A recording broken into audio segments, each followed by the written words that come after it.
Film diawali oleh seorang pria yang bernama Ryan, yang baru saja sampai di Bandara Amerika Latin, dan di situ sudah ada seorang supir yang menantinya, dan akan membawa Ryan menuju hutan.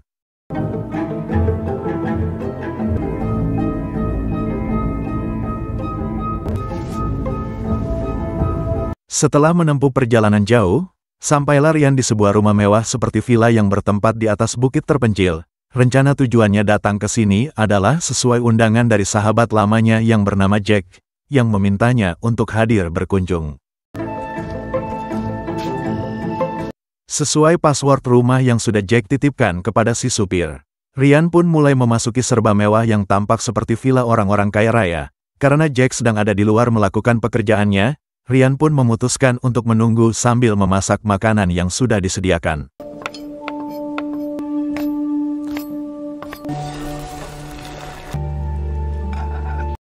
Singkat cerita, malam pun tiba, dan inilah orangnya bernama Jack. Teman lama Ryan kurang lebih 12 tahun tidak bertemu, dan pada akhirnya Jack dan Ryan pun mulai melakukan membicarakan tentang kehidupan pribadi, yang ternyata diketahui bahwa keduanya merupakan koki atau chef, yang pernah mengambil jurusan yang sama ketika masih kuliah dulu.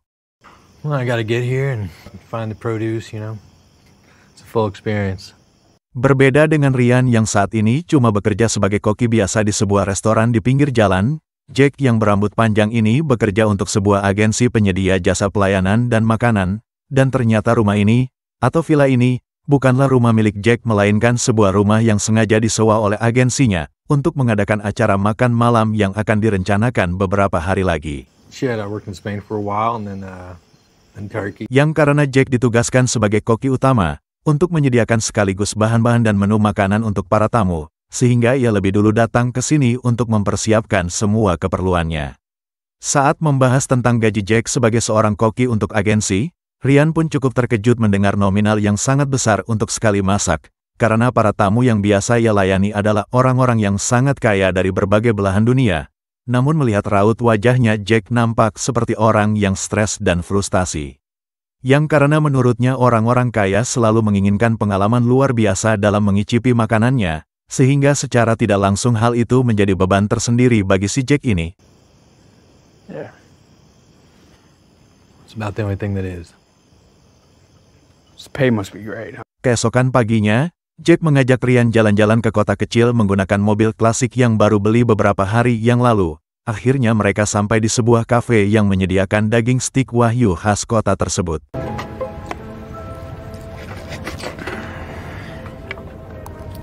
Dan pada akhirnya, Jack dan Ryan berkenalan dengan seorang solo travel yang bernama Alice, yang cukup family friendly dan nyambung ngobrol bersama mereka berdua. Bahkan mau diajak ke villa untuk membuktikan Jack dan Ryan siapa yang lebih jago di antara mereka berdua. Come on.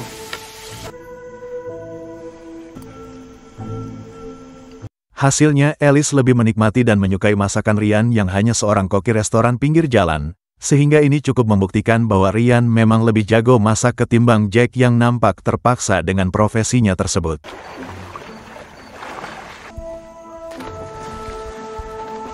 Selesai makan dan berenang bareng, mereka pun membahas tentang jam tangan milik Jack yang punya kenangan tersendiri. Ternyata jam tersebut Jack dapatkan dari Ryan, setelah berhasil menang judi sekitar 15 tahun yang lalu. Setelah mengobrol, Jack dan Alice yang sama-sama merasa cocok pun memutuskan untuk tidur bareng, sedangkan Ryan harus sendirian dengan makanan yang baru saja selesai ia masak. Good night. Keesokan paginya disambut oleh sebuah pesan dari seorang rentenir yang menagih utang-utangnya, yang pada akhirnya terungkaplah bahwa selain ingin menemui Jack teman lamanya, Ryan juga ingin menghindari para penagih utang yang hampir setiap hari meneror dan terus mendesaknya, untuk segera melunasi semua hutang tersebut.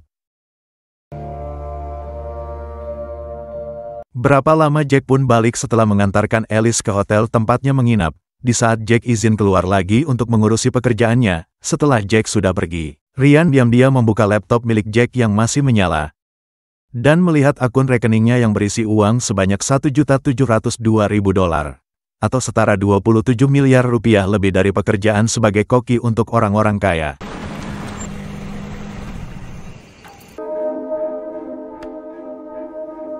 Malamnya mereka berdua pun kembali berbincang bersama yang lebih membahas tentang kehidupan, Dia berbicara seolah-olah menjadi orang yang paling susah dan menderita di antaranya.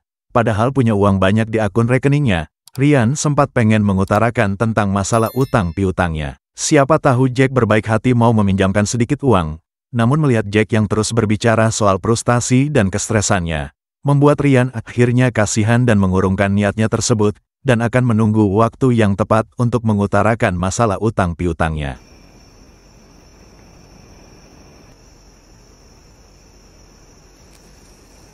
Keesokan paginya saat baru bangun tidur, Ryan pun dikejutkan saat menemukan Jack sudah melayang dengan kondisi bundir, dan Ryan yang syok pun tidak langsung menghubungi polisi, dan malah bengong sambil memikirkan hutangnya. Hingga akhirnya ia terkecoh sebuah ide nakal untuk menyembunyikan jasad Jack, supaya bisa mengambil semua uang yang ada di akun rekeningnya untuk melunasi semua utang-utangnya. Karena membutuhkan verifikasi langsung dari Jack untuk menarik semua uang di akun rekeningnya, Ryan pun mau tidak mau harus datang langsung ke kantor bank cabang terdekat sambil membawa tanda pengenal. Untuk itu dia pun memesan SIM palsu di internet atas nama Jack tapi wajahnya Ryan, yang akan dikirim dan sampai ke tempat ini dalam waktu beberapa hari lagi.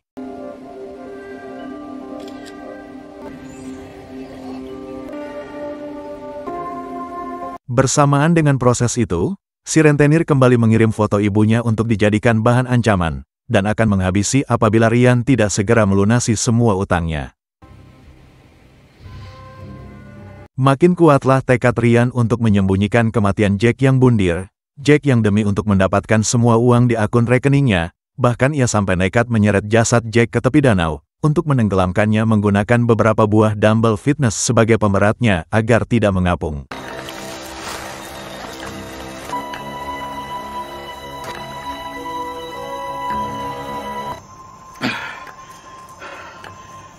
Keesokannya Ryan terlihat sedang ngopi di kafe, sambil bernegosiasi agar si rentenir mau untuk sabar menunggu beberapa hari lagi.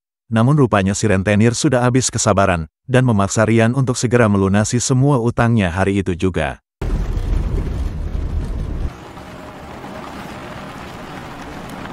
Sampai di villa, Ryan pun cukup terkejut dengan keberadaan sebuah mobil yang sudah terparkir di sana. Saat ketika masuk ternyata itu adalah orang dari agensi tempat Jack bekerja, yang bermaksud mengecek persiapan Jack sejauh mana, dan ada yang bernama kita panggil saja Bella, dan anak buahnya kita panggil saja Golun. Sungguh suatu kebetulan ketika Bella dan Golun belum pernah bertemu dengan Jack secara langsung, sehingga Ryan jelas dianggap sebagai Jack yang akan memasak untuk para klien mereka.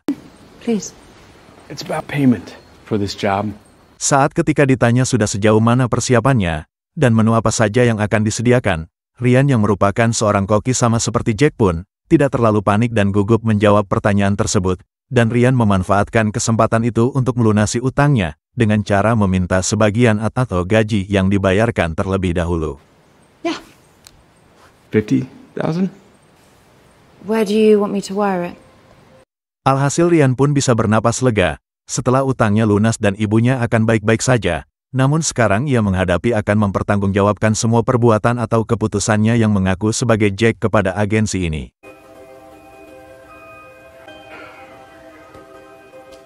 Sebagai seorang koki harusnya Ryan tidak perlu cemas dengan menu apapun yang diminta oleh Bella, namun ketika Ryan diminta untuk memasak daging manus, dan harus memilih siapa calon manus yang akan dimasaknya. Disitulah Ryan dan kita semua mungkin akan sangat dibuat terkejut kaget atau shock, setelah mengetahui fakta, bahwa agensi ini adalah sebuah organisasi rahasia, yang menyediakan jasa memasak daging manus, khusus untuk orang-orang kaya yang butuh pengalaman berbeda dalam mengkonsumsi suatu makanan. Good. Singkat cerita malam pun tiba, masih di villa yang sama, Ryan pun berencana untuk kabur dengan mencari kesempatan saat Bella dan Golun sedang lengah, namun niat Ryan pun gagal, yang karena Bella mengajaknya untuk mengobrol. Di situ Bella kembali menegaskan tentang pekerjaan ini, bahwa agensi ini adalah sebuah organisasi khusus yang punya klien dari kalangan elit, seperti orang kaya para penguasa dan orang-orang paling berpengaruh di dunia, yang tentunya memiliki sinyal dan relasi-relasi orang penting semua. Sehingga jika kalau Ryan memutuskan untuk kabur dan meninggalkan pekerjaan ini secara sepihak maka nyawalah taruhannya, yang pada akhirnya terungkaplah alasan kenapa Jack sampai nekat bundir, adalah karena mungkin tidak tahan harus terlibat dan terjebak di dalam lingkaran setan ini. Keesokan paginya Golun membangunkan Ryan untuk mengajaknya pergi ke depan gereja yang kemarin mereka sudah datangi.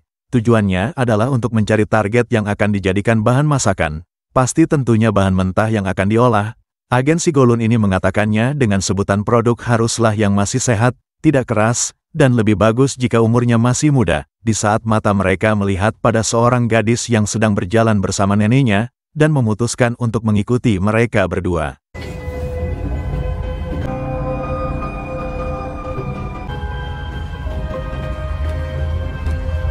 Tiba di sebuah jembatan, Golun dan Ryan pun kehilangan target mereka yang berjalan masuk ke gang-gang sempit, sampai akhirnya ada seorang tukang bengkel yang usianya masih muda berbicara. Apa yang sedang mereka berdua lakukan di sana? Melihat sosok si tukang bengkel yang sepertinya sehat dan masih bugar, Golun pun mendapat konfirmasi dari Ryan untuk menjadikan dia sebagai targetnya, di saat Golun berpura-pura sedang mengalami mobilnya mogok, dan lalu membayar sejumlah uang untuk si tukang bengkel agar mau memeriksa mesinnya dengan cara menyuruhnya masuk ke kolong mobil.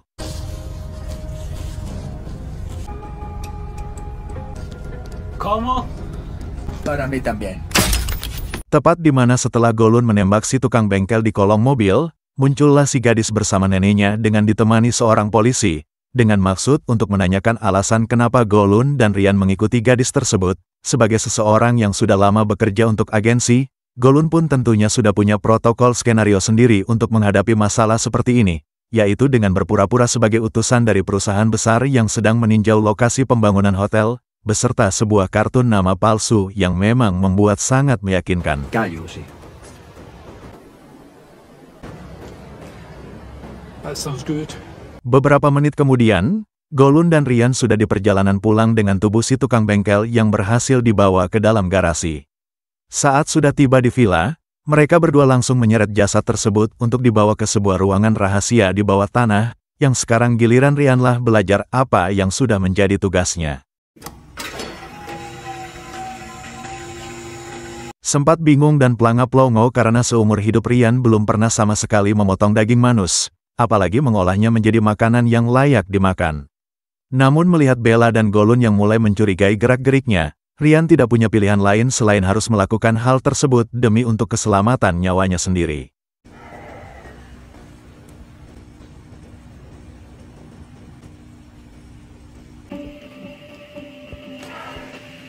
Beberapa jam kemudian, saat villa sedang didekorasi oleh tim khusus dari agensi, terlihat Ryan sedang mandi setelah selesai dengan pekerjaannya. Sementara Golun sedang menyalakan kompor untuk merebus tulang, dan membawa beberapa nampan berisi daging yang sudah dipotong kecil-kecil. Sesudah mandi Ryan pun melihat paket berisi SIM palsu yang ia pesan beberapa hari yang lalu. Setelah memikirkan semuanya dengan matang, Ryan memutuskan untuk kabur diam-diam menggunakan mobil milik Jack. Dan ya, Ryan pun tak sengaja menabrak seorang tukang kebun tepat saat Golun menuju ke sana, sehingga Ryan beralasan remnya blong akibat mobilnya sudah terlalu tua. Namun Golun bukanlah orang bodoh yang bisa diolok-olok begitu saja, sehingga Ryan pun akhirnya jujur tentang keinginannya untuk pergi meninggalkan pekerjaan ini.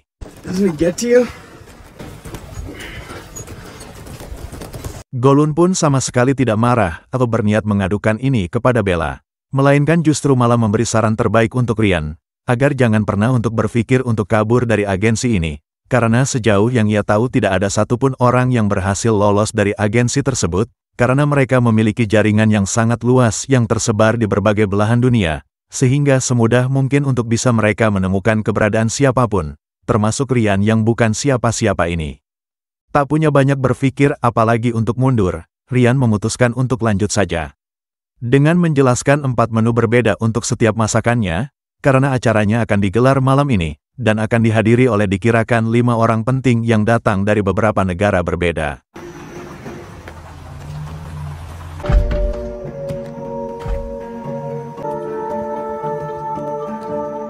Dan inilah 2 tamu yang pertama datang yang seperti pasangan suami istri asal Belgia, yang tak lama setelah kedatangan mereka, datanglah seorang polisi yang sempat menemui Golun tadi siang bersama ditemani dengan seorang detektif kepolisian pusat.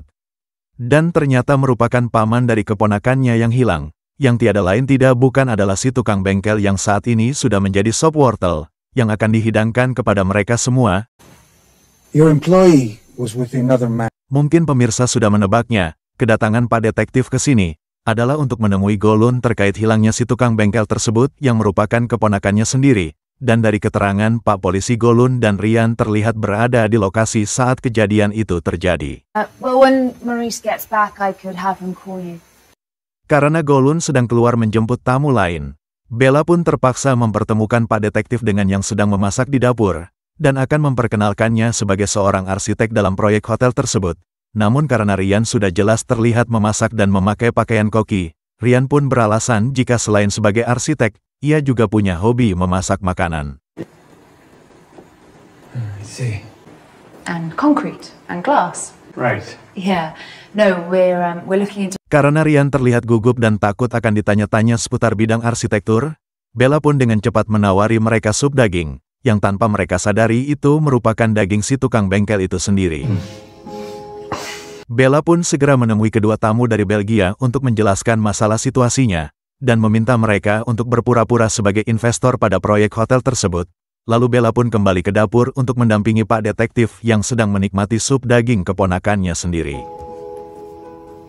Pak Detektif pun bertanya, daging apa ini rasanya sangat mantap dan gurih sekali. Ryan pun menjawab, itu adalah daging campuran antara domba dan babi. Selain itu Pak Detektif juga meminta izin ngecas HP-nya di ruangan. Dan mulai mengajukan beberapa pertanyaan seputar dunia arsitektur. Di saat Ryan yang panik pun nampak jelas sekali gagap gugup, tapi beruntung ada suara ramai-ramai di luar yang merupakan para tamu lain yang baru tiba di tempat tersebut. You know, actually... That sounds like them now. Sebelum menemui para tamu, Bella pun menegur Ryan yang seharusnya sudah memahami skenario apabila berada dalam situasi seperti ini. Lantas Bella pun segera menemui Pak Detektif yang baru saja selesai meminta keterangan dari si Golun, yang dengan lincahnya berhasil dapat mengelabui si detektif dengan semua rencana palsunya. Sebelum pergi, detektif pun mendatangi kelima tamu yang sedang makan untuk pamit pulang, sekaligus meminta maaf atas sedikit gangguan yang ditimbulkannya, di saat salah satu tamu yang berasal dari Jepang pun malah menawari si detektif untuk ikut makan bersama. Sementara si polisi memilih pulang duluan karena masih mempunyai tugas. Please sit. You're not staying as well? I have to get home. Keputusan si Om Jepang barusan mendapat teguran dari Bella, karena mengkhawatirkan kenyamanan tamu lain, dan Om Jepang langsung menjawab, bahwa sepertinya orang-orang kaya seperti tamu lain, butuh pengalaman yang tidak biasa, pengalaman yang memicu mencekam, sehingga dengan diajaknya detektif gabung makan satu meja bersama, justru akan menambah pengalaman berbeda, semacam tantangan yang membuat makan malamnya menjadi semakin menarik.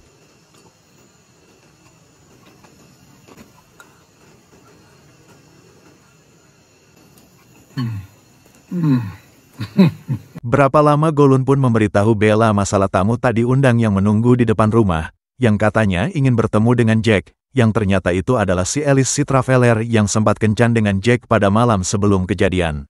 I'm not kidding. Okay, come in. Karena Alice memaksa ingin bertemu dengan Jack, Bella pun memberinya izin masuk dengan harapan akan cepat pulang. Di saat Ryan yang melihat sosok si Alice pun cukup terkejut karena tak menyangka jika dia akan datang lagi ke sini di waktu yang sangat-sangat tidak tepat.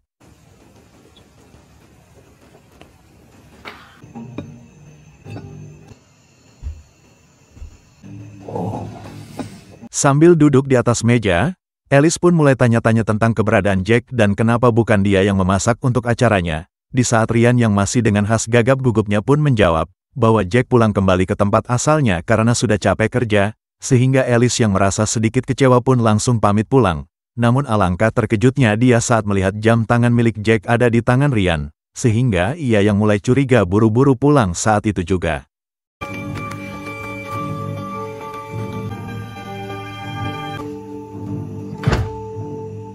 Beralih ke Jack yang diminta datang menghadap semua tamu untuk mendapatkan tepuk tangan. Dan rasa kagum mereka atas masakan yang dinilainya sangat nikmat dan lezat, di saat para tamu meminta makanan penutup yang cukup spesifik dan spesial, yaitu bagian lidah yang mesti dipotong layaknya sashimi alias makanan khas Jepang, sehingga Jack pun segera kembali ke dapur untuk mengabulkan itu semua. Dan alangkah terkejutnya Bella dan Ryan di mana baru menyadari jika si tukang bengkel tersebut menderita penyakit herpes yang menimbulkan berupa lepuhan berwarna kemerahan pada bagian kulit. Sehingga mereka harus mencari lidah lain yang lebih sehat untuk dihidangkan kepada para tamu, tepat saat Alice kembali ke dalam untuk meminta tolong panggilkan taksi, karena mobilnya yang sedang mogok. Is there no one to pick you up? Berapa lama?